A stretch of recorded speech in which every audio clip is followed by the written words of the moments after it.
Ladies and gentlemen, good day and welcome to the Bajaj Consumer Care Q1 FY22 earnings conference call hosted by ICICI Securities. As a reminder, all participant lines will be in the listen-only mode, and there will be an opportunity for you to ask questions after the presentation concludes. Should you need assistance during the conference call, please signal an operator by pressing star then 0 on your touchtone telephone. Please note that this conference is being recorded. I now hand the conference over to Mr. Aniket Sethi from ICICI Securities. Thank you, and over to you, sir. Thanks, Karuna. Hi, good morning, everyone. Thank you for joining. It is our absolute pleasure at ISEC to host the management team of Bajaj Consumer for Q1 FY22 results call. The company is represented by Mr. Jaideep Nandi, Managing Director, Mr. Dilip Kumar Maloo, Chief Financial Officer, and Mr. Kushal Maheshwari, Head Treasury and Investor Relations. Before I hand over to the management for their opening remarks, just wanted to highlight our view on the business very quickly. So we have been long-standing believers of the Bajaj Consumer validation story, and like its brand building and distribution expansion efforts, along with the intent to have a comprehensive portfolio of hair oils in the medium term. With that, I hand over to the management. Thank you, and over to you, sir. Thanks, Aniket, for firstly hosting this call, and good morning, everyone. My name is Jaideep Nandi, as mentioned, and I've been joined by some of my colleagues from the management committee over and above Mr. D.K. Maloo, the CFO, and Kushal Maheshwari, our Head of Treasury and IR. I hope in this period all of you are keeping safe. That's very important at this stage. And as I start, let me take you through the performance of the company during the first quarter before I open the house for questions. As the quarter started, we saw disruption due to the second wave of COVID-19, which led to the lockdown in the month of April and May as well. The impact was very severe for us in April, where our sales really dipped, but by May, the normalcy in operations had resumed. Our business also came back. June saw very good recovery for us when the lockdown restrictions were eased. Sales actually rebounded in the month of June, and that saw our highest ever monthly sale for us for a single month in the month of June. And fortunately for us, July also seems to be continuing in the same momentum. The company reported a sales turnover of 211.99 crores for the quarter, with a growth of 10.7% over the same quarter of previous year. The total value growth for the company for the quarter, excluding sanitizers, was 20.4%. The contribution of sanitizers have gone down from 9% in Q1 of last year to about a percentage in Q1 21. The total volume growth for the company was 16.2%, and excluding sanitizers was 24.3%. The EBITDA for the quarter was 53.67%, which is a decline of 7.8% this year. The EBITDA to sales ratio was at 25.3 for this quarter. The gross margins were at 58.66%, a decline of 4.9% over the corresponding quarter previous year. The drop in gross margin was primarily due to sharp price increases in LLP and RMO over the quarter. The commodity prices still remain inflationary during the quarter, with strong uptrend in global edible oil prices, which is having an impact on the RMO prices. The MRP price increase of about 2.5% that we took helped to partially offset the impact of raw material prices and packing material inflation. We'll keep a close watch on the commodity prices in the coming quarters and take corrective actions if and as necessary. PAT for the company was at 48.87 crores against a 54.19 crores for Q1 of last year. There has been a recovery in hair oils category as per Nielsen's data in the months of May and June, with a 25% value growth in Q1 and June MAT growth of 5.4%. The rural markets continue their strong growth momentum, reflected in June MAT growth of 10%, while urban markets have also recovered sequentially, posting a 22.1% growth over last year, though on a low base. For BCCL, both urban and rural markets have shown healthy growth, reflecting in share gains in both. Rural markets continue to outperform urban markets for the fourth successive quarter for the company. As per Nielsen data, there has been a sequential increase in total market share by value for BCCL to about 10.8% for quarter one of FY22, a 120 basis point increase over the corresponding period last year, an all-time high MAT June market share of 10.7% on the total overall hair oils.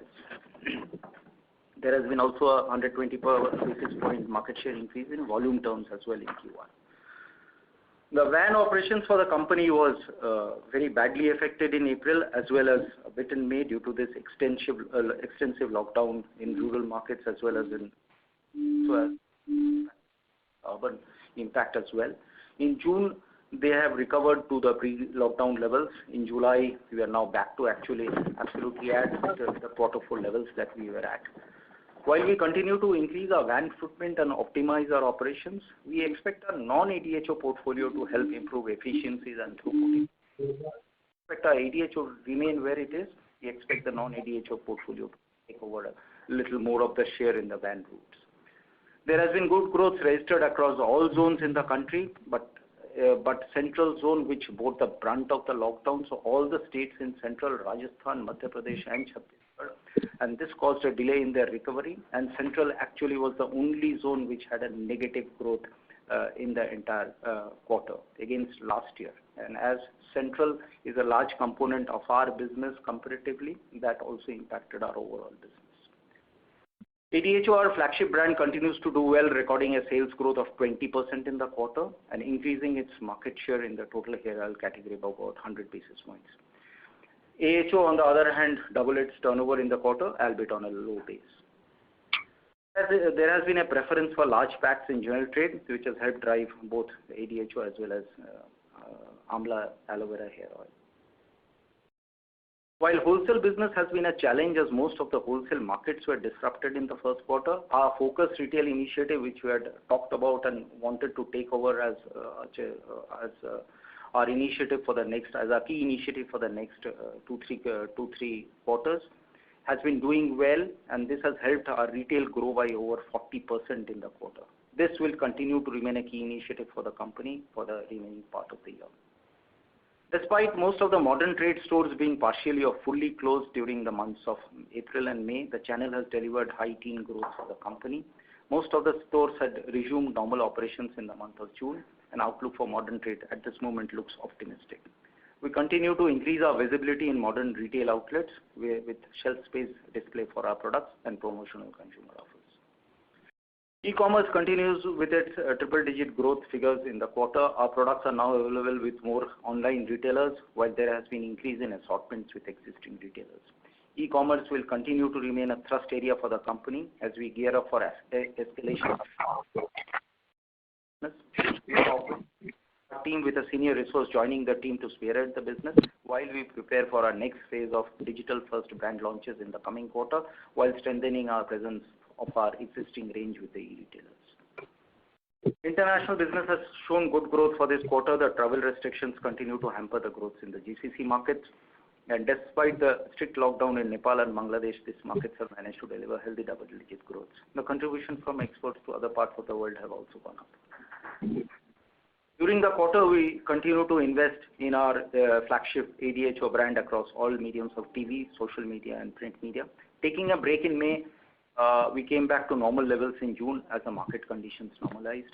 The new commercial on TV has been doing well on message communication and other key parameters of likability, relevance, and purchase intent.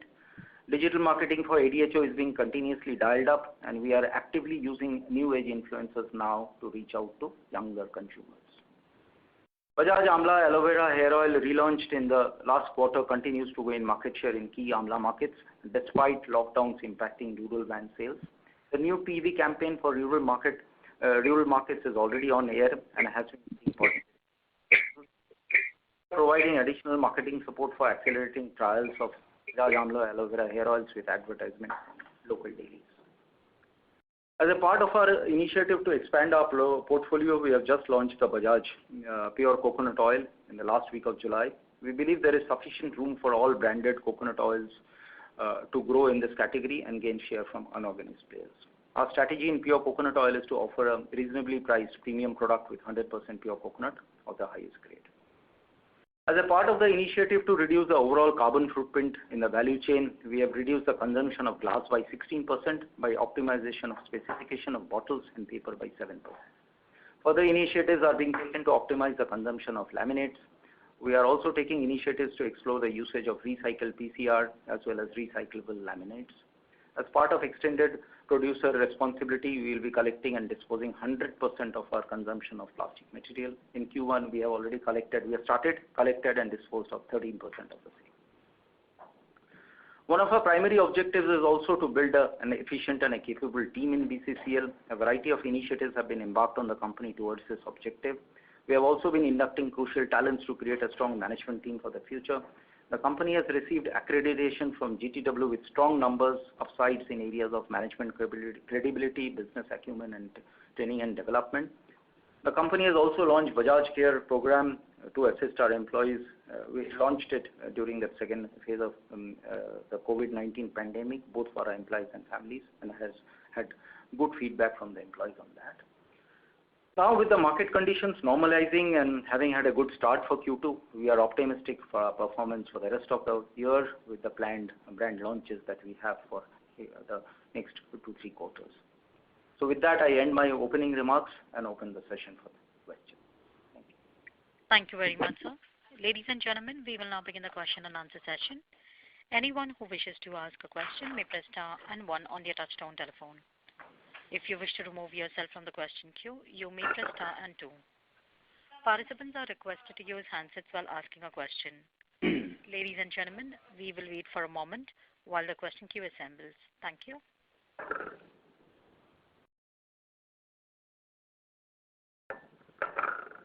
The first question is from the line of Vishal from Phillip Capital. Please go ahead.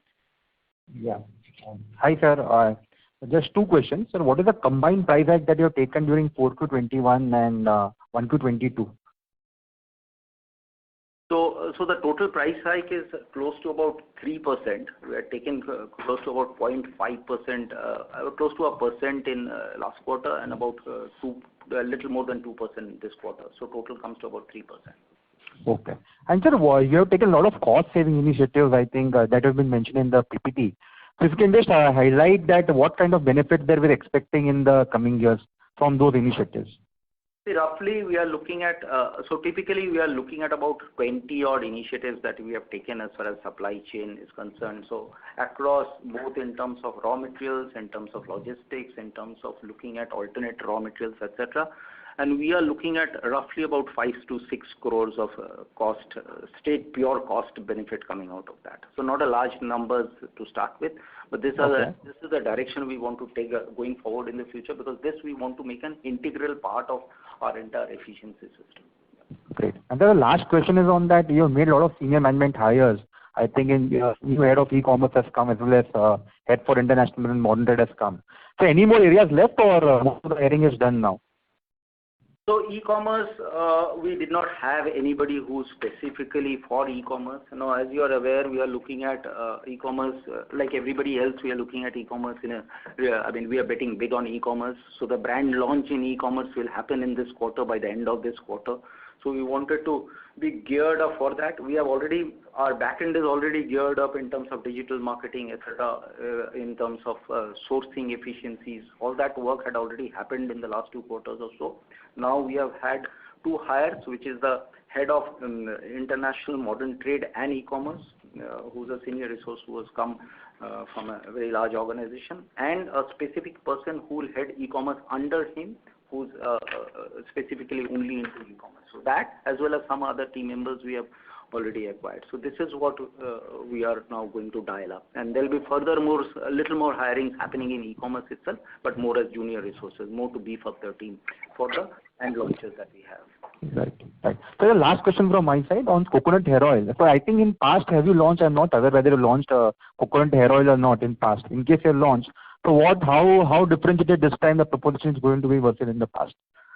I think what we have had launches in the past, and in fact, the issues were that offtakes for the product somewhere could not take place, and basically we had to take back a lot of material at that point of time, which has happened for some of the other products also that we have had in the past. Now, how this is different, etc., will be a difficult question to answer. All I can say is that at this stage, this launch has been planned for quite some time. We wanted to look at specific markets. The objective of this launch are twofold. One is obviously this is a large market and we do not want to completely remain out of it. We understand there will be challenges as far as gross margins are concerned, so we are also playing the game exactly looking at how, being conscious of what the gross margins are and be clear as to what our own objectives are. Our objective is, there are two objectives, especially if you look at these two markets of West and South. If you look at West, we already have a limited distribution network, not as strong as the North, but we do have some distribution network, and we feel with our learnings from what we got from our van initiative happening even in North, while we were pushing Amla as a part of the assortment which was going in, because even ADHO gained as a result of that. We feel that in some of these Western markets where just through Amla itself we will not be able to add on to ADHO, we think that coconut can help us generate a little better assortment in terms of market penetration. In the South, it is clearly a distribution game. In fact, if with the planned launches that we have for the general trade maybe coming up somewhere around Q4 and then beyond, or maybe end of Q3, Q4 and beyond, I mean, the kind of launches that we are planning, we would like to have a distribution network as far as South is concerned. Today we have nothing. So this will help us have a distribution network to start with, and not only ADHO itself which we'll try and push through, but there'll be also a set of launches we would like to use that channel. So West and South, two different strategies as far as coconut is concerned at this stage. Going forward, right, as we see coconut happening, we'll come back to you. Right. Thank you, sir, and all the best for the future. Thank you. Thank you. The next question is from the line of Aditya Malpani from Bryanston. Please go ahead. Yeah. Hi, sir. Thank you for the opportunity. So my question is related to coconut launch only. So, sir, historically, you have always talked about launching a hair oil variant or a product wherein some value addition can be made or which can be differentiated with the existing competitor's product. So what really changed? So I just wanted to understand the rationale behind getting into a Me Too hair oil category, and secondly, what would be the strategy to compete with the key players like Dabur and Marico? So yeah, good question. So there are two ways to look at products. One is obviously you look at a differentiated product where even if it's a Me Too, you look at a Me Too category, you look at a differentiated product and see where you can have strategic advantages as far as the product is concerned. The other is obviously when you are looking at a very large product category, well-established product category where you have had not only Me Too's coming in from one company. This is more a generic category. This is not a branded category. If you're talking of Bajaj Almond Drops and somebody were to copy it, that's actually a Me Too because there's no existing category as such. But if you're talking of an Amla, if you're talking of a coconut, these are traditional existing categories. So while yes, I mean obviously with an established player, it will be seen as if it's a Me Too brand, but it's basically you're entering a category which hitherto you were not at. So this is one part. Second part is obviously which I answered. The biggest challenge you will see as far as this category is concerned is the gross margins, and being a large player in that category, you will have to be a little smart in terms of maneuvering your way around. In our case, very clearly, we see potential for us, as I said, in the South in terms of having a distribution presence, which we are not able to have a foothold today. We require a foothold because not only for coconut, but also for all the brand launches that we would want to have in South. Today, we do not have any operations in South of any realistic estimate. This will allow us that entry into the South, as well as I said, in some of the other key markets. And our coconut story is not completely over. This is more a starting launch. We will also want to see how it works, and then we have some more plans as far as coconut is concerned. Maybe in the next 3-4 months, it will slowly get unveiled. Okay. And the second question is with respect to market share. Now, in this quarter, in terms of value growth, we have underperformed both industry as well as the key players like Marico and Dabur. Yeah. And despite of that, if we see slide number 6, so the quarter 3 and quarter 4 shows all India market share of 11% and 11.1%. But the graph above shows a little different numbers. So I just wanted to understand. So have we lost the market share or have we gained the market share?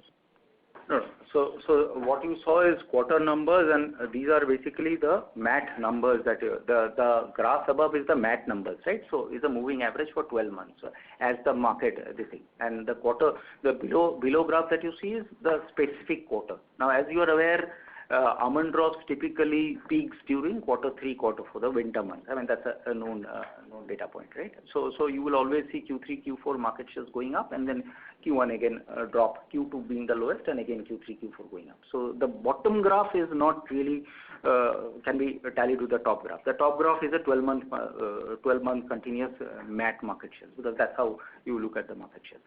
Now, as you said, our performance, our apparent performance in terms of underperformance is, I completely take that. But I think you'll have to look at it a little more in a nuanced manner. One is obviously a 20% growth in hair oils is lower than that you see in the other companies.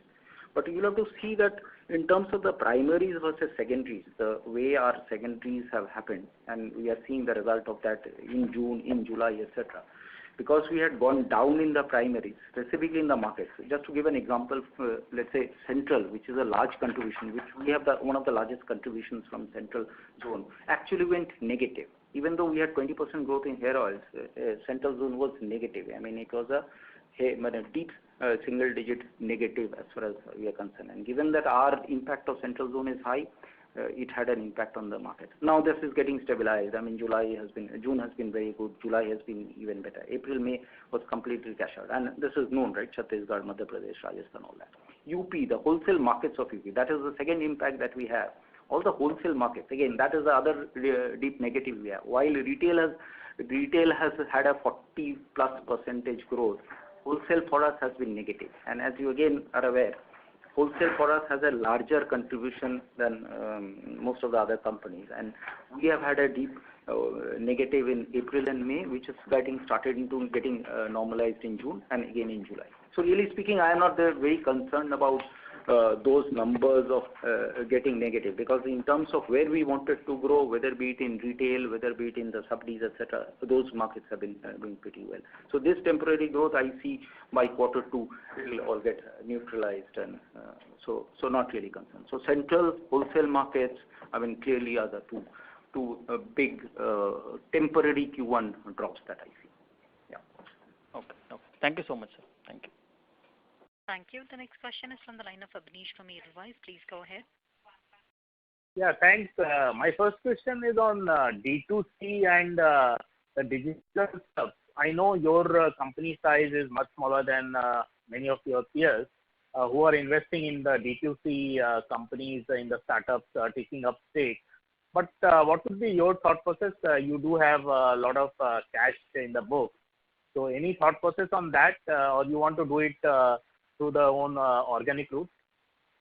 So now it's actually a nuanced question in that way, because these are multiple layered questions. So let's first take this cash in books first. Now cash in books is obviously, that is there, but that needs to be utilized. I mean, whether they were cash in books or whether we borrow and leverage ourselves, the business parameters will not really change. I mean, you will not take a decision based on cash on the balance sheet for taking a business call.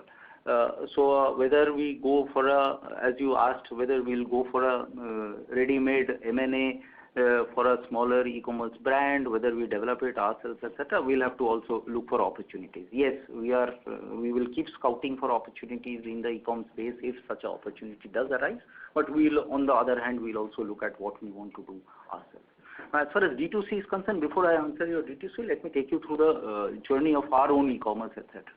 So e-commerce as a company, you would have seen that we have started late. But then, as I keep saying, e-commerce is more of a democratic world, so you can quickly catch up and ramp up. And that is exactly what we are trying to do. Our results are quite better from 0.5%. Now we are close to about 3.5–4% of our turnover, still lower than some of our competitors, but I think the direction seems to be correct, and now we want to really press the pedal on that. So what we are planning to do at this stage is launch our own brand, and it will be our own digital first brand with a plethora of products which are coming in. So that is something that will go on.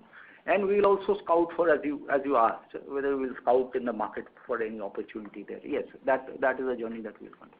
As far as D2C is concerned, that is something I think it's a little more evolved, and while we have been already discussing that, we have been having our internal discussions on that, I think we would first want to have our portfolio ready, because the moment you get into D2C, as a consumer, I would be looking at what kind of assortment and what kind of portfolio having to offer. So, and unless you have a portfolio, really speaking, D2C will not happen. So D2C is something, it's not a question of if, it's only a question of when. So it will happen, but it will maybe a few quarters away. So that's helpful. My second question is on the broader leadership level. So you had joined the company around 18 months back from a extremely large, formidable company like Asian Paints. So when you had joined and now, if you see versus initial expectation, how has been the journey and where still there is room to improve? And in terms of the second line leadership or at the leadership at the top, are there more hirings which will be required? So, see, as far as the second rung is considered, if you look at individual level of like my direct reportees, you will see them. They are absolutely top-notch resources and comparable to any other company. I mean, today at least I'm proud that we have a management committee which can actually sit shoulder to shoulder with any of the best in class, and that's what we had aimed to do. And in 18 months later, at least we have that across all functions, whether it be in sales, marketing, I mean any of that. Now what we are moving towards is N-2s, basically their direct reporting, because two things that we want to address, which is basically not only the strategic thinking at the company level, but also operational excellence. While that is being dialed up through system processes, etc., we also require strength in people. So that is something that we are focusing, and maybe in the next 5-6 months that will happen. So I think as far as manpower is concerned, I think good progress, and the team now has started working towards in terms of what they want to do strategically and so on. That is more or less in place. Now what we are now also started doing in the earlier stages was system, processes, governance, etc. A lot of good work has happened in that, but I think that's a longer journey. So whether we talking of a manufacturing footprint, supply chain footprint, IT footprint, etc., that's more of a journey where good start has happened, but I still think we are still 2 years away from the final end result that we would want to have. And I would also not want to fast track it too much, because we would rather want to keep investing slowly and start building strength rather than want to jump into something absolutely 5-star overnight. So slow and steady is how we would want to go there. But yes, all of them seems to be, at least in terms of our whatever benchmarks we have picked, they seems to be on track on that. Sure, that's very helpful. Last question. A lot of questions on Coconut has happened, but I'll be very specific here. So one is, does sourcing advantage, economies of scale matter here? Because the number one player sources almost 10% of the coconut in the country. So does that matter? Second, your packaging and color is exactly similar to the market leader. So does it make sense to do that? And third is in terms of pricing. Are you differentiating, or is it just that you just want to be there on the shelf, it helps the distribution? Will there be marketing support for this from a medium long term? Okay, the first is the easiest question. So obviously it helps. I mean, I don't think even I need to answer that question. Does sourcing and economies of scale help? I mean, being a large player, being for such a long time invested in this with the kind of backward integration, you can't even dream of questioning that. So obviously it does help, but as I keep saying that it's such a large market, there is always space for some other player also, and we have to give credence to Bajaj as a brand and its strength, and that is what we want to ride on. I mean, a lot of questions are also is the Me Too going to erode the Bajaj brand or not? Really speaking, no, because finally at the end of it, Bajaj almond drops on its own equity stance, because Bajaj itself is a much more of a conglomerate brand because of whatever the family and so on and so forth. So that and hair oils is something that people clearly relate to, and our initial responses from the retail, this thing is also the same. Even a little bit of consumer study that we have done overall clearly says that yes, we have a right to also play in this market. Whether right to win or not, maybe too much of a statement to make at this stage. Right to play, definitely. But as I said, we also have a strategic intent for launching the Coconut. This is also to not only establish the brand but also get some headway into some of the markets where either we are underrepresented or not represented at all, or maybe suboptimally represented. Because with the larger portfolio that I have in mind, we require vehicles, and we think that Coconut will help us as a vehicle. So as far as pricing, etc., are we differentiated? Yes, we are differentiated. In terms of consumers, we are offering a price which which is obviously more attractive for the consumer to have for a first trial, etc. So this product is given at that. In terms of whether the brand looks deceptively similar or not, if you were to look at the actual packaging, there are a lot of differences. So really speaking, I don't think there is too much of comparatives between the two brands as far as physical look, feel, etc. is concerned. Yes, the only thing that you can talk of is the blue color. Yes, obviously now if you look at all the coconuts which are there in the except for the eastern part of the world, all the rest of pan India, all of them are in blue color because that's how the leader is. If you look at let's say almond oil, all of them are in that golden yellow, which is the typical golden yellow. I mean, you can make almond oil in any color if you wish to, but then almond oil is the golden color in a transparent bottle. So I think leader does have an impact in terms of influencing what happens. So that is how it does tend to. So I would agree to that point that yes, are we in the blue color? Yes, we are in the blue color, but so is everybody else. So that's very helpful. That's all from my side. Thank you. Thanks. Thank you. The next question is from the line of Prakash Kapadia from Anivet Portfolio Managers. Please go ahead. Yeah. Thanks. I had two questions. Yes, you mentioned rural is better than urban in terms of growth. Is it just the COVID impact being lower in rural in the second wave as compared to urban? Is that the only reason, or anything else you can attribute to? So this year actually rural was also very badly impacted. It is not that rural was not impacted. Last year, for example, urban was absolutely impacted, rural was not impacted at all. So last year we flew in rural, and last year actually, if you look at our urban-rural balance, it actually the imbalance that we had positive towards urban actually got neutralized. This year you see our rural has gone ahead of urban. So now we are looking at rural having a higher share than urban as far as the markets are concerned. So I think what has happened is last year, which we did with this entire van drive and with the entire increase in penetration in terms of distribution, I think that helped. So in spite of muted van sales that happened in the months of April and May, where rural actually also suffered.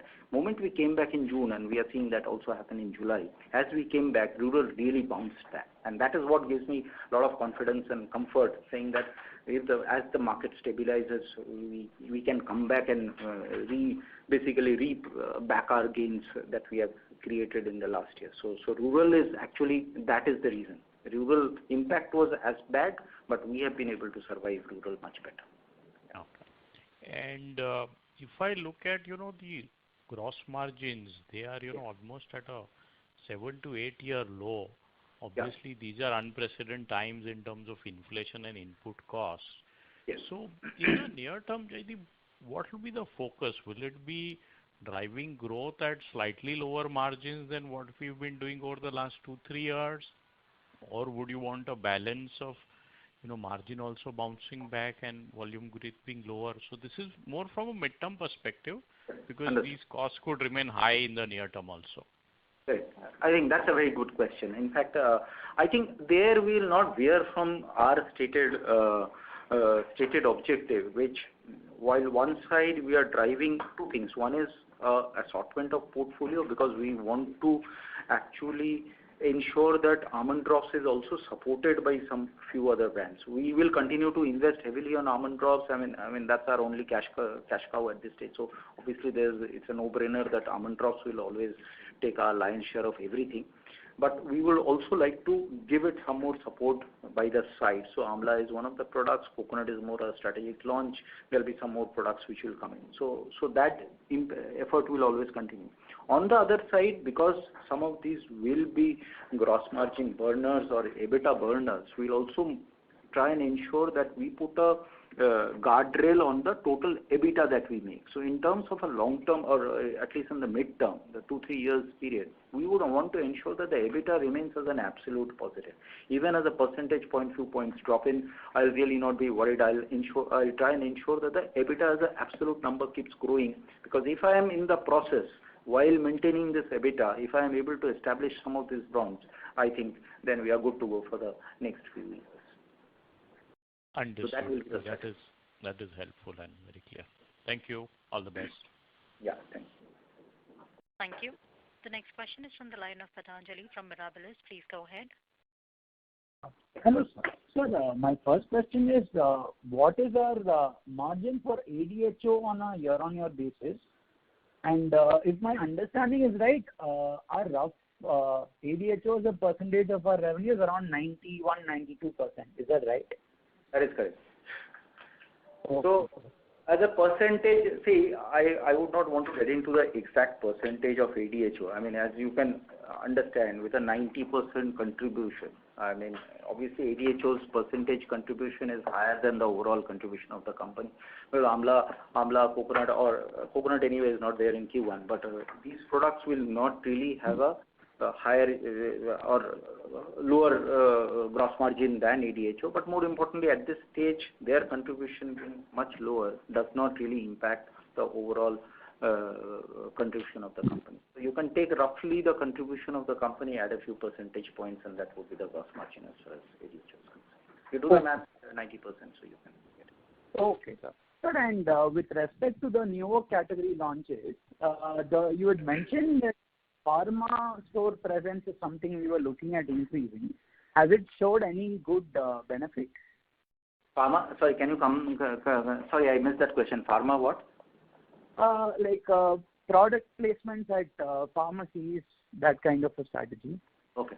So pharmacy is not a, see, I mean, last year we did experiment, some two experiments on pharma as well as institutions, but those are not our growth drivers. Those are more tactical operative things that we'll keep trying once and for all. The two drivers as far as new products are concerned, other than hair oils where we would want to complete our portfolio, I mean not only with coconut, with a few more launches in hair oils, the two other large areas that we are focusing on is this entire e-commerce digital first launch, which will take it on a completely separate track, and basically the general trade launches, which is not mainly, I would say some part of it is the Bajaj Drop extensions into hair care, personal care formats, and some of them will be in the relevant hair oils, etc. I mean, we'll see where we fit into the hair oils. So these are the two main lines that we'll take, but this will mainly go through the e-commerce, will obviously go through e-commerce, and maybe some of them may come through the modern trade format stores, and the general trade will be through general trade and modern trade. So these are the main two approaches that we'll take. The pharma, etc., we'll see as it goes. Not really big revenue generator plan for the next quarters. Yes, sir. So, and directionally, can we tell that the worst is behind us with respect to margins? Because this quarter, I think it's like one of the relatively like a lower performing quarters. So can we expect that to improve in July, in the next quarter? So that's an interesting question. If you had asked me this question a year back, month back, the answer would have been an unequivocal yes. But if you see today, and fortunately we may not be the only ones impacted because of that, while LLP prices, the crude prices had been going down, we were getting bound, but the exchange on the other side has been nullifying the impact. So LLP, you do not think immediately you will see a benefit. Maybe Q3 yes, Q4 yes, Q2 immediately we don't see huge benefits coming out to you. Some softening, but not really major softening happening. As far as RMO is concerned, on the other side, we see RMO prices have been on rocket high actually because of the demand situation as far as edibles are concerned, which is in shortage. RMO prices have remained high, and we don't see that softening in the current quarter. So people who have products with, let's say, mustard, etc., they will have a little more impact. But yes, whatever the impact has of RMO is there, we'll have impact. And we will monitor the market. We'll see two things. One is in terms of consumer behavior, whether we are able to take price increases further or not. And obviously, we'll monitor the competitive landscape. We see that others are going that path, we'll also follow suit. Yeah. Thank you, sir. That's it. Thank you. The next question is from the line of Shirish Pardeshi from Centrum Capital. Please go ahead. Yeah, hi Jaideep, Malu sir, thanks for the opportunity. I have three questions. The first question is that if I understand correctly, and what we know for sure, when I add Rajasthan and MP, These are roughly about 30-35% of our contribution, and if I add UP, which is a larger contribution.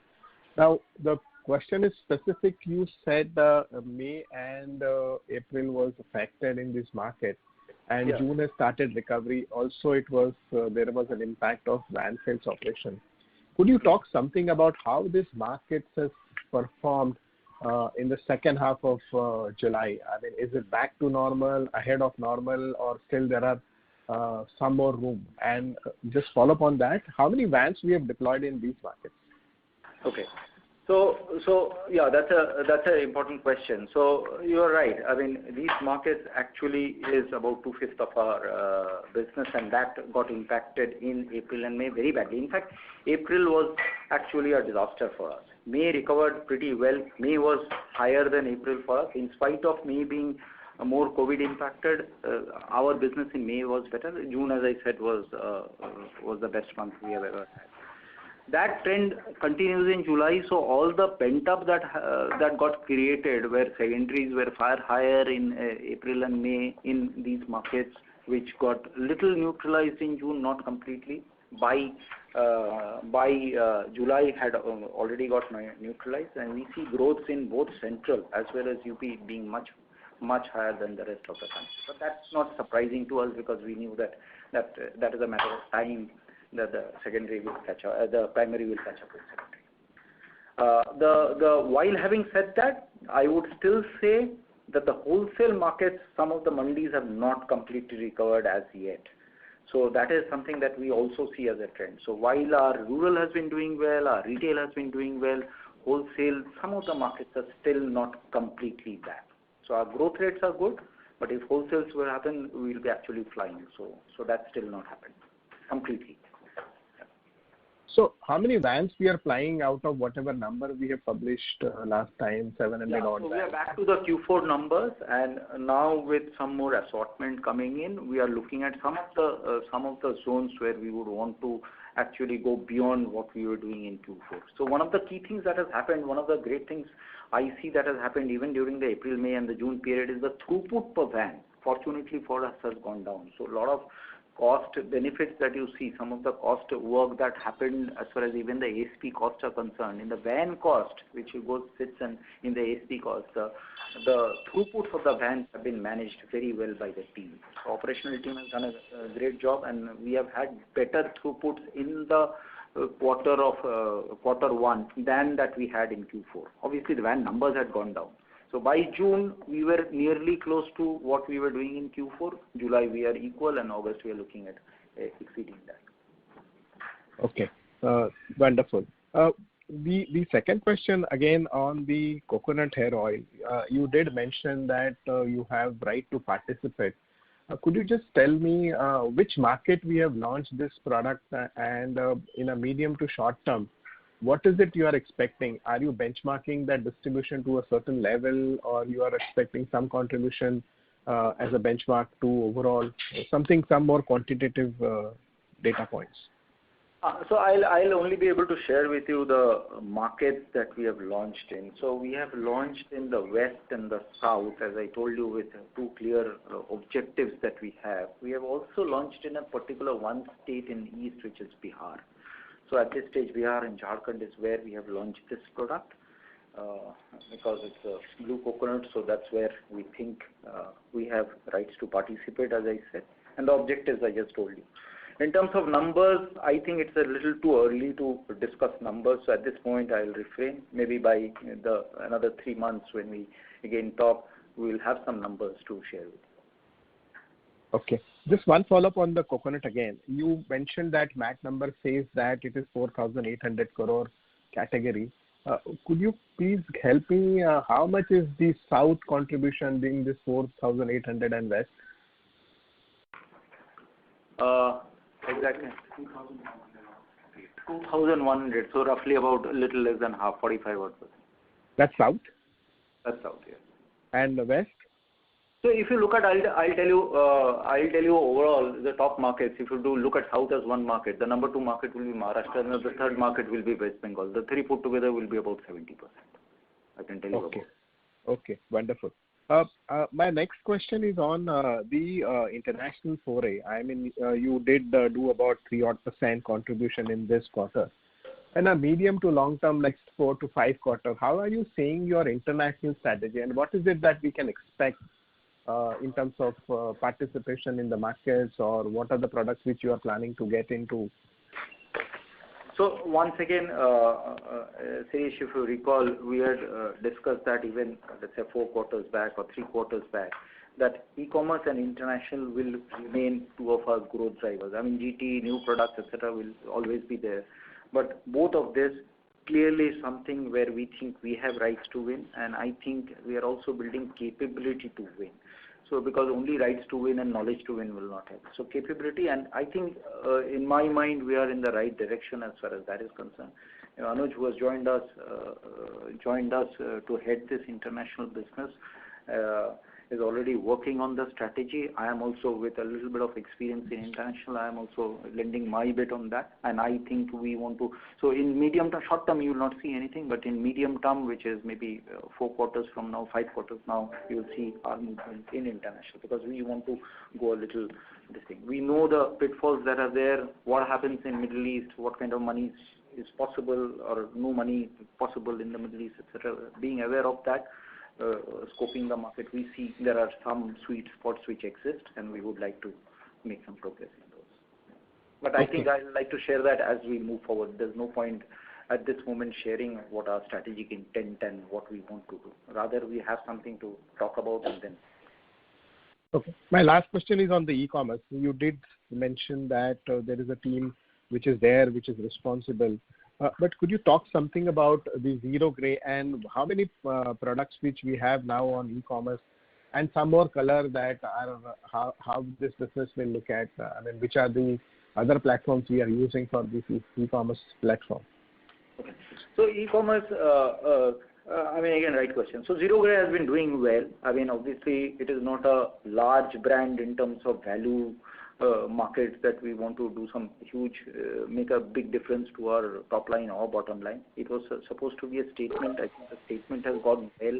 Consumers have had a good liking for the product, and the product has again grown well in this quarter. Is it at the kind of levels where it will make, whether it will move and shake? The answer is no, but then it is part of a larger portfolio. The other thing that has happened out of this Zero Grey launch, which is more qualitative than quantitative, is basically a lot of learnings for us. I mean, how do you manage a premium brand with a premium packaging? So a lot of learnings which we will help us maybe with the launches that we are planning in the next quarter or so. As far as the next 2 quarters, as far as e-commerce is concerned, yes, there will be a number of products that we will be launching in that, because as we discussed in the earlier question, the final end goal will be to have a D2C which is a credible, sustainable D2C. We understand the value dynamics as far as this business model is concerned in terms of how much of cash burn, etc. So we are also managing that kitty properly. So it will not be in the Wow Mamaearth range, obviously, as you can understand, but I think still there is a viable business model there. So this is something that we would support.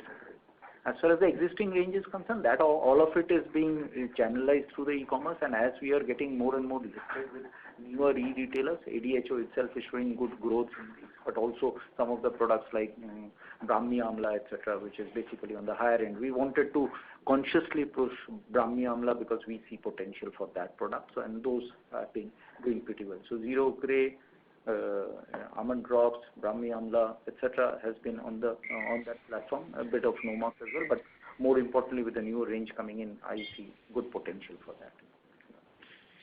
Thank you, Jaideep, and all the best to you and the team. Thank you, Suresh. Thank you. The next question is from the line of Tejas Shah from Spark Capital. Please go ahead. Hi, sir. Thanks for the opportunity.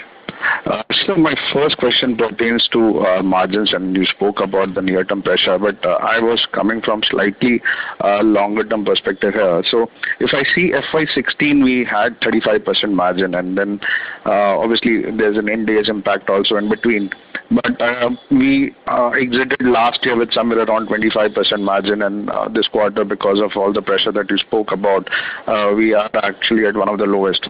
So some of this was designed based on the commentary that we have been hearing from the management for last many years, that they wanted to operate at a lower margin and then to make the balance between growth and margins sustainable.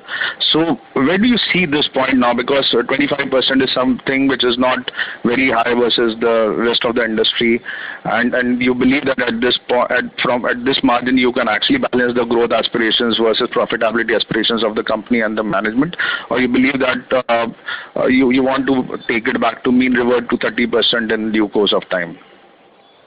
See that 30%. Am I audible? I think there has been some change in the system. Yes, sir. Thanks. Yes. Sorry, just wanted to understand. Yeah. So you see, the 30% is a nice number to have if you have, as we discussed, only ADHO kind of products with that kind of equity and that kind of margin. Now, ideally, I would like to have that, but is that really plausible and feasible? Because ADHO, I mean, whatever stance we take, beyond a certain point, growth in ADHO will have to mean that either the market itself booms, the hair oil markets, which being a mature market, there is a limit to which it can boom, or the LHO as a category itself takes a large leap, which again sounds a little difficult to achieve. So you may reach 11, 12, maybe 13 if you have every single activity right, whether be it your assortment, whether be it your placements, whether be it, I mean, everything, your marketing strategy in terms of reaching out to the new age customers. Now, if you have a larger than that aspiration, you will have to play in all the categories, not only in hair oil, but also in some of the other adjacent categories where Bajaj has a right to win, which is the strategy we are taking. The fact that is assuming that Bajaj Almond Drops cannot be attacked at all, which itself is a flawed thought process. I mean, it can very jolly well be attacked, even though it's the best possible brand in hair oils with the best equity, it can always be attacked. And it had been attacked till we started some of the rearguard action. So given that situation, that 30% is a nice utopian thought process, but may not be sustainable, may not be realistic. So given that the options that we have, I think you will have to come to something where the top players are at in terms of EBITDA, maybe keep it yourself at a little higher because your starting point is a little higher, but then also build brands to ensure that that keeps getting supported. And I think we now are working towards that, and I am confident that we will be able to build that 3 brands as I keep talking about, which is that 100 crore plus for our size today, which will keep supporting Almond Drop. The Almond Drop continues to grow at the pace that it has to, keep getting some few percentage points, few decimal percentage points quarter by quarter, while some of the other range components. If that has to happen, your margins will fall, and I would like to stabilize at that 25% margin, and with this kind of healthy growth rate, that I am pretty comfortable. The manager, the board at least is comfortable with that strategic direction that we have. Sure. But sir, interestingly, we have reached that 25% without making a lot of diversification or visible diversification in our revenue pool yet. And if I see the 50% of erosion of margin actually came from one line item, which was employee as a percentage of sales. So should we believe that as growth comes from new products or growth revives in core ADH also, this 5% erosion which happened from employee cost will actually shift to other expenditure to support new brands, and hence 25%, despite all the initiatives that we'll take in the new brands, will remain at that level, and there won't be further dilution because of those new launches. So see, if you do the maths on Q1 and take that percentage on the lower base, yes, this percentage will look exactly like the way you put it. But you just shift the scale to, let's say, Q4, which was more of a normal quarter, right? A normal quarter. You look at the HR costs and you will see for yourself how many percentage decimal points it is lower there.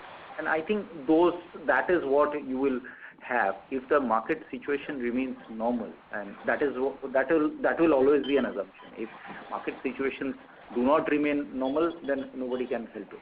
But if you look at the market situations remaining normal, which was, let's say, Q4 of last year, your employee cost that you talked about was about 2.17% lower, right? I mean, and as sales grows, these economies of scale will fall on. Being a smaller company, every single blip that happens, the percentage goes haywire, both positive as well as negative. I accept it can also go positive and that.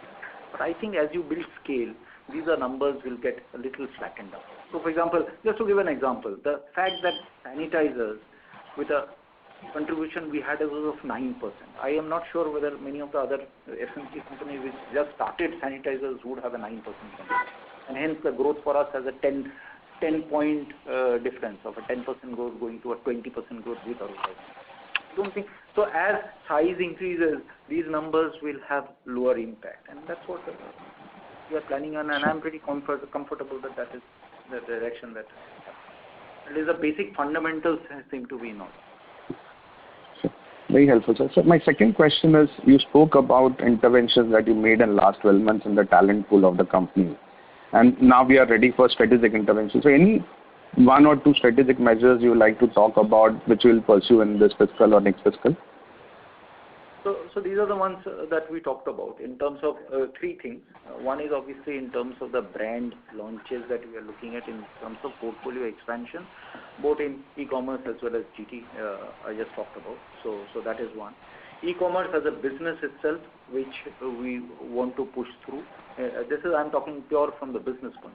And third is obviously in the area of basically international, which we want to talk of. Maybe in the next fiscal you will see some things moving. This fiscal will be more scouting this thing. Unfortunately, we are not able to also make these visits, which will be very, very necessary for making any international forays. But at least we seem to have our thought process in order, and at least we are going in the right direction. So this is as far as the business, the front end side of it is concerned. At the back end, there are a lot of activities that are happening which is not maybe visible to the eye directly, but in terms of ESG, there are a lot of work that is happening in ESG initiatives, in terms of securing our manufacturing footprint, making it far more robust, safety initiatives, etc. I mean, making efficiencies of scale, in terms of IT infrastructure, which is not really very strong for this company. We have been making it as close to any of the best in practice. So those are the back-end work that is happening just to strengthen this organization's backbone as such. So those are the work that is also happening silently, and these are definitely would not have been possible without the talent pool that we have got. Fair enough, sir. And sir, if I may try my luck here, if we have to convert these measures into some strategic number and not near term, let's say slightly medium range planning, we have been stuck in 800-900 crore turnover range for last almost 5 years. So if let's say even in next 7 years, which is just 10% CAGR, if we have to add 800 crore turnover more, what that composition be, or what will be required from your side interventions to make that number achievable in next 7 years also? So firstly, I mean, our ambition is a little more than that, but but I am always very wary of making these number commitments, because again, as I keep saying, that we need to walk the talk before you start believing us that these numbers are possible. So really speaking, some of these measures that we see and whatever are common learnings, and most of these people that we are talking about who's in the management committee today come from very large successful organizations. I come from one, but others also come from equally successful organizations in FMCG as well. And most of the things that we see as to what they have also gone through this journey is this getting the basics right first and having a strategic direction. Initially will be in the first gear, second gear, and then the third gear, fourth gear comes. It will not happen by magic, and I am very comfortable in not having a magic and having a 20-25% boost to start. Because if we have these basic processes in place and we have that belief and consistency, I think the numbers will be achieved. And these little steps that I talked about is basically in that direction. I am pretty comfortable with that. So the numbers that you talked about, or at least in terms of direction, I think we have a little more ambition than that. Great, sir. This was very helpful. Thanks and all the best. Thank you. Thank you. The next question is from the line of Ekta Sanghvi from Valium Capital. Please go ahead. Hello, sir. Thank you for the opportunity. Hi. Hi. So I just wanted to know that our rural growth has benefited in the last few quarters because of the expansion of distribution and very good strategies like the van sales. So how sustainable is this rural growth? And just wanted to know your view on the rural growth going forward. In fact, if you ask me, I mean, that's again a good question. So rural growth, as I said, I mean, after the April-May, or rather the April fiasco that happened for us, and May just was more consideration. June-July itself is telling us that that is clearly a sustainable thing, because the way we were able to bounce back so quickly and come back to exactly the levels that we were at. We were as we ended April and as we were in the middle of May or ending of May, we were really worried as to how the quarter will look like. But the kind of recovery that happened and that continues in July, even August, looks like that seems pretty sustainable. And now what has also happened as a result of the van sales is the kind of learnings that has happened as of that is letting us go even 1 mile further. And that's why some of these launches that you are seeing happen, because it makes us believe that we have a better assortment. I think this penetration can further go up. I think in terms of numbers, we are still not completely exploited as far as rural is concerned. Having said that, we also, which was decided by the team here, which is basically that while our rural drive continues and rural will continue, I think in urban we have been more a wholesale dominated company and our retail presence has remained weak, which we have talked in the last 2 quarters, which is where the focus had started, Delhi, Bombay initially, and now into 10 cities, and that has been giving some fantastic results. As I said, this 40% growth is clearly, I mean, last year, yes, I accept that retail was low, but as you say, even wholesale was low. But this year, wholesale is negative, retail has gone 40% positive, and clearly those initiatives that has been taken as far as retail drive is concerned is gathering momentum, and we are seeing positives. So both rural as well as urban retail will remain continuous focus for the company, and I think the company's GT strengths will obviously accrue out of that, as well as with the assortment, which will only help augment the business. So pretty sustainable in my mind. Yes. Okay. Thank you for that. Also, you had mentioned earlier that the ADHO premium quotient will only be upped for the gross margins to be at the existing levels or probably even above. So the other competitors have also launched premium products. So what is your outlook on the demand for such premium SKUs? So there are two categories then if you look at, because of what ADHO has done in the past, in the last 15 years or so, I think it has created a new category of light hair oils, right? So I will still like to keep, while light hair oil is premium, it's not like super premium. It is on the higher side of the, let's say, of the normal oils. So that category will keep existing, and we'll keep upping our tempo, because we feel that if ADHO has to keep demanding the kind of premium, it has to mean something extra for the consumer, be whatever equity it has. We have to keep maintaining that equity, and that is the drive that you will see continuously happening in ADHO. Communication will change, our entire approach towards ADHO will change, and maybe next year even the product will go through some kind of a revamp, because we want to keep it continuously making exciting. On the other side, as you are saying, is the let's say the resurgence or insurgence or whatever is the word you want to use for the premium hair oils, which you are seeing through this entire drive on e-commerce, etc. Premiumness happening across all categories in FMCG. So that niche category, whether it will explode tomorrow or not, we don't know. But that category clearly exists. I mean, there is one obviously large player which is pushing that category in the GT itself, but there is obviously a large number of e-commerce players who are there. So that is a category we feel that will happen for the niche nuance customer. That is something that will always be there, and we will see us also getting into that category as well. So I will still keep almond category, not really in the premium category, it is in the high priced category, but the other is the premium category. Both different, really speaking, interplay between them may not be too much, because the price difference will be quite high. There will be some bit of interplay, but that happens in across all categories.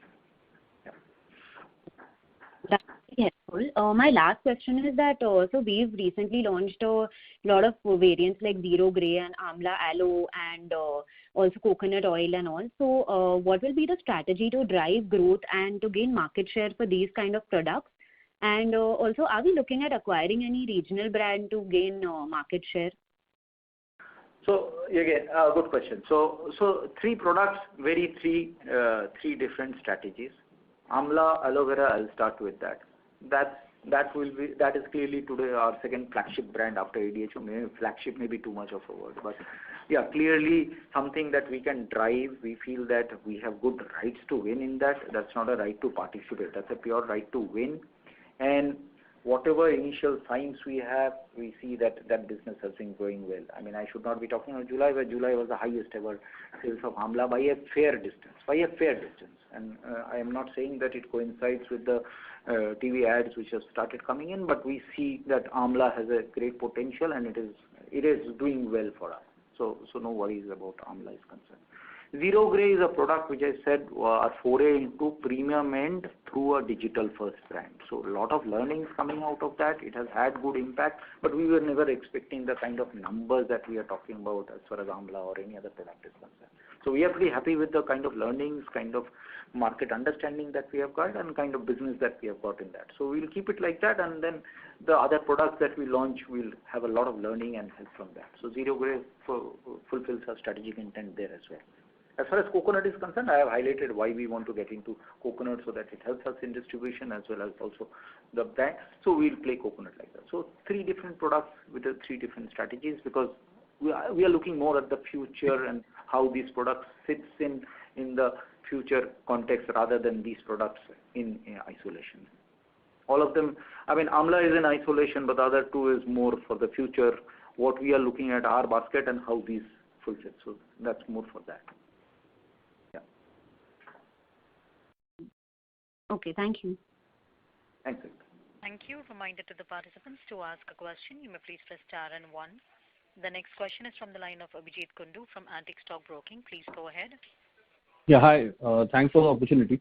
My first question was on getting into a new category. You have entered into categories like coconut oil, the larger ones, coconut oil, Amla, almond oil, oils, you are there. Would you plan to get into the natural anti-hair fall category? Because that is one where, in your geographies, your strength geography, that has got a good salience. So, anything on that? You're talking anti-hair fall? Yeah. So if you look at one of the biggest claims for Almond Drops itself is anti-hair fall. I mean, that is what we have been dialing up. If you look at our entire directional stance that we have taken on Almond Drops is to make it a more functional brand. One is make it a more funkier brand in terms of making it attractive to the newer age customer, but also make it more functional. Earlier it was more an aspirational brand, a luxurious brand, so luxury, styling and so on and so forth. Slowly we have taken the stance of it being a functional brand because people paying that extra premium for a product need to see a value add. So you see these YouTube ads that are coming up in terms of lab tests coming up showing how it is stronger, how it is reducing hair fall, etc. So Almond Drops is clearly on the hair fall stance. That's why you see Amla where we have subtly changed this thing. So that's talking of silky, luxuriousness and so on and so forth. If you were to look at both of our ads, that's how it is very, very different.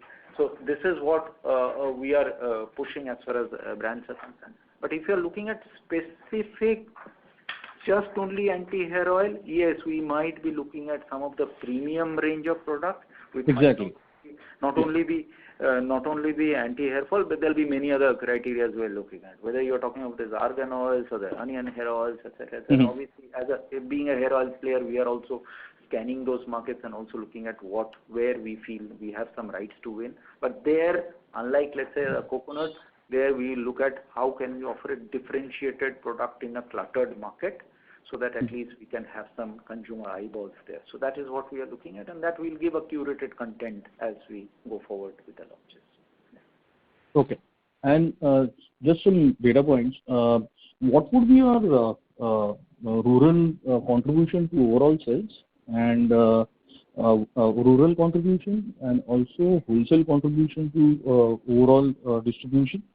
And in terms of direct distribution, you have been penetrating markets or servicing markets better through your van operations.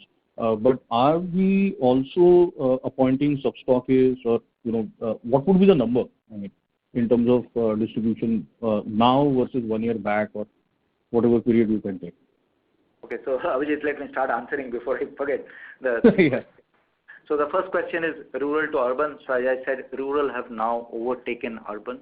So it has a higher than 50% contribution. Urban is lower than that, but that's it, just a little higher than 50 as far as rural is concerned, just a little less than 50 as far as urban is concerned. So thereabouts, so percentage points. I don't want to get in the exact number. If you want the exact number, just a little higher. Let's put it that way. So about a 5% difference between urban and rural. Right? So this is where we are. So 52 and 48, let's say, if you want the exact numbers. In terms of rural, the other question is very important to me, and in fact that's a far more important question to me, the distribution of retail and wholesale in the business. Now out of that 50% in urban, we typically used to operate with a 15, 16 to about 30, 32, 33 kind of a thing, which is really close to half of the thing. And that in my mind is one of the key let me put it the way, a key area of improvement for the company. That retail needs to touch wholesale in terms of overall numbers, because that is the base strength that you would want to put in as a company, because you will want to have a control on the channel that you have. And that is the right direction we have got into. That number is now up to 20 and 30. So 20 and 30, we are now having a 20% coming out of retail and 30%, or rather 40-60 if you want 100 being urban. So 40-60 in this thing, which we now push for 50-50 this thing, and not by reducing wholesale, but by upping retail the way we are doing. So that is going in absolutely the right direction. So this were, sorry, you had asked a third question. I forgot the third question. Yeah, in terms of pure direct distribution, appointment of maybe sub-stockists, increase in sub-stockists or distributors now versus 1 year back or 2 years back. Yeah, correct. So again, distributor numbers remain over 1,100 or so. So there, if you ask me, has there been a large increase in the number of distributors or not? The answer is no. But what we are looking at in terms of rationalizing some of these distributors, the underperforming distributors, etc. I mean, those corrections have already been done.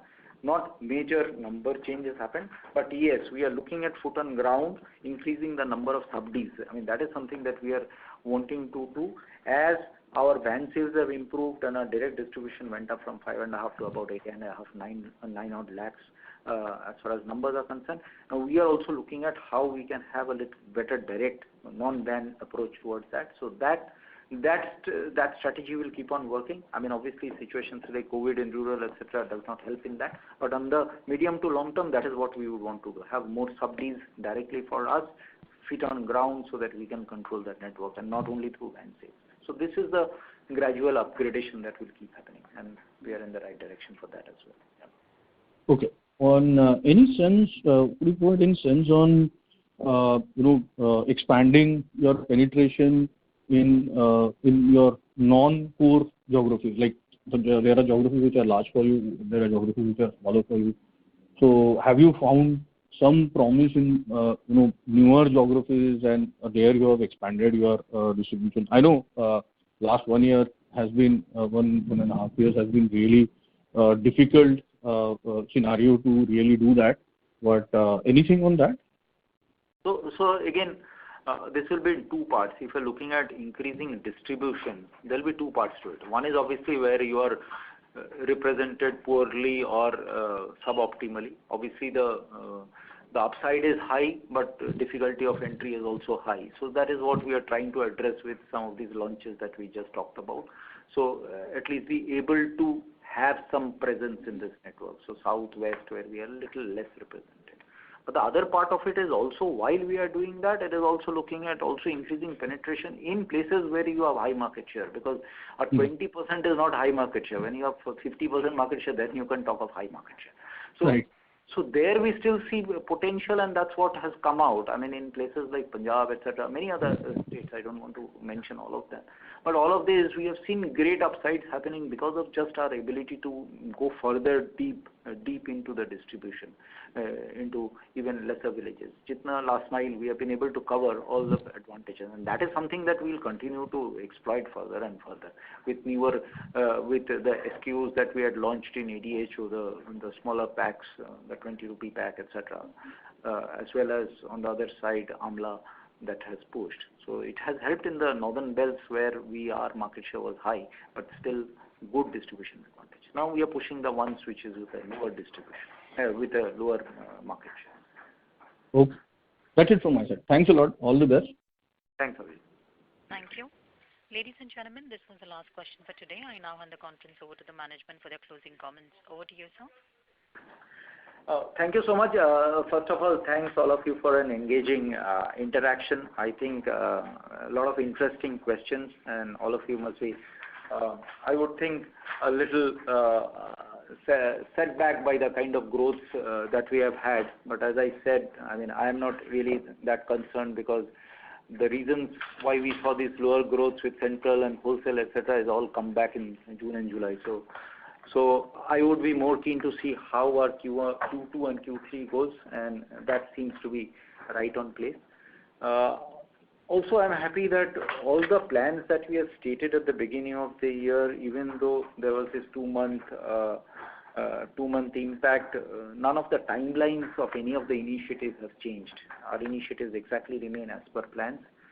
So while April has been a disaster, the total overall in terms of keeping track of where we wanted to go as far as top line is concerned remains. Bottom line, we knew would be under pressure. It is under pressure. We will continue to monitor that. I don't think further bottoming out is possible, but we will have to come back a little bit as far as the bottom line is concerned, which is what we will try and do, both in terms of looking at what kind of price increases, if any, possible, and in terms of sourcing, but a lot of the supply chain efficiencies that we will start slowly building into the system, which will have its own impact on the gross margin.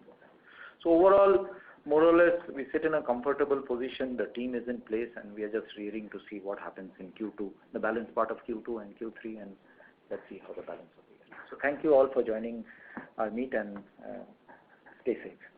Thank you. Thank you. Thank you, members of the management. Ladies and gentlemen, on behalf of ICICI Securities, that concludes this conference call. Thank you for joining us, and you may now disconnect your lines.